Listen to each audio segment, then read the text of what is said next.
चोर बना साधु। एक शहर में पुलिस ने सभी चोरों की नाक में दम कर दिया। सारे चोर एक के बाद एक पकड़े जा रहे थे।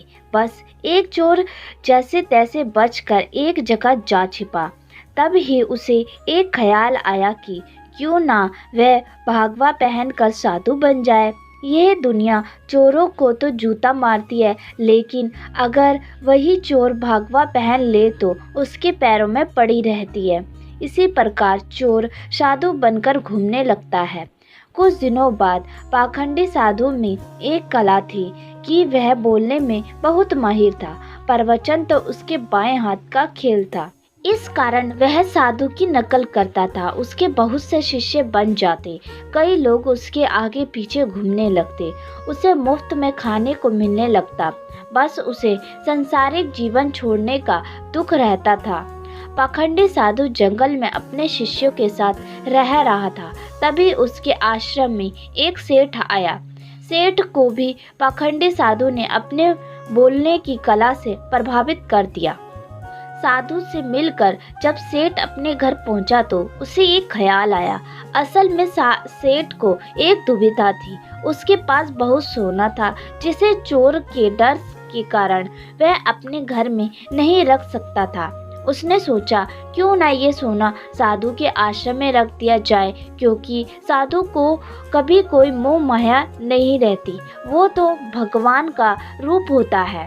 किसी को ऐसा देवता पर शक भी नहीं होगा कि उसके आश्रम में सोना गड़ा हुआ है। ऐसा सोचकर सेठ दूसरे दिन सोना लेकर पाखंडी साधु के आश्रम जाता है और उससे पूरी बात बताता है। फिर क्या था, पाखंडी साधु का तो दिल गदगद हो गया। उसकी आंखें तो उस सोने के पोटरे से हट ही नहीं रही थी। उस सेठ ने वो सोने की पोटली आश्रम के एक पेड़ के नीचे दबा दी और वहां से चला गया। अब साधु को नींद कहाँ आनी थी। वो रात भर उस सोने की पोटली के बारे में सोचता रहा। उसने सोचा अगर ये सोना मिल जाए तो जीवन तर हो जाएगा, संसारिक सुख भी मिल जाएंगे जो इस भगवा कपड़े ने छीन लिए हैं। इस तरह साधु ने कई सपने देख डाले। दूसरी तरफ सेठ सोने को आश्रम में रखकर संतुष्ट होकर सो रहा था। कुछ समय बीतने पर साधु ने एक योजना बनाई। उसने सोचा कि वह इस सोने को लेकर चला जाएगा और सेठ को शक भी नहीं होगा। इसीलिए वो उसके घर जाकर जाने की बात कहेगा, ताकि सेठ को ये ना लगे कि साधु सोना लेकर भागा है। अगले दिन साधु सेठ के घर जाता है। सेठ के पास एक व्यापारी बैठा रहता है। साधु को आता देख सेठ खुशी से झूम जाता है और कई पकवान बनाकर खिलाता है। साधु सेठ को अपने जाने की बात कहता है। इस पर सेठ दुखी होकर उसे रोकता है, लेकिन साधु कहता है कि वह एक सन्यासी है, किसी एक जगह नहीं रह सकता। उसे कई लोगों को मार्गदर्शन देना है। ऐसा कहकर साधु बाहर निकलता है और जानबूझकर सेठ के घर का एक तिनका उठा ले जाता है। थोड़ी देर बाद साधु वापस आता है, जिसे देख सेठ वापस आने का कारण पूछता है। तब साधु कहता है कि आपके घर का यह एक तिनका मेरी धोती में लटक कर मेरे साथ जा रहा था, वही लौटाने आया हूँ। सेठ हाथ जोड़कर कहता है, इसकी क्या ज़रूरत थी। तब साधु कहता है, इस संसार की किसी भी वस्तु पर साधु का कोई हक नहीं है। फिर अपनी बात से वह सेठ को मोहित कर देता है और वहाँ से निकल जाता है। यह सब घटना सेठ के पास बैठा व्यापारी देख रहा होता है और सेठ से पूछता है कि ये कौन है साधु। तब सेठ उसे पूरी बात बताता है, जिसे सुनकर व्यापारी जोर जोर से हंसने लगता है।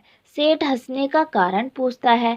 तब व्यापारी उसे कहता है, तुम मूर्ख हो, वो पाखंडी तुम्हें लूट कर ले गया। जिस पर सेठ कहता है, कैसी बात करते हो, वो एक संत है, बहुत ज्ञानी है। व्यापारी कहता है, अगर तुम्हें अपना सोना बचाना है तो उस जगह चलो जहाँ सोना दबाया था।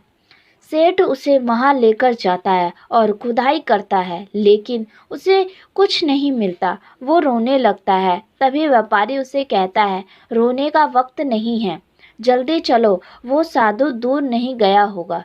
सेठ और व्यापारी पुलिस को बोलते हैं और पुलिस उस पाखंडी साधु को ढूंढ लेती है।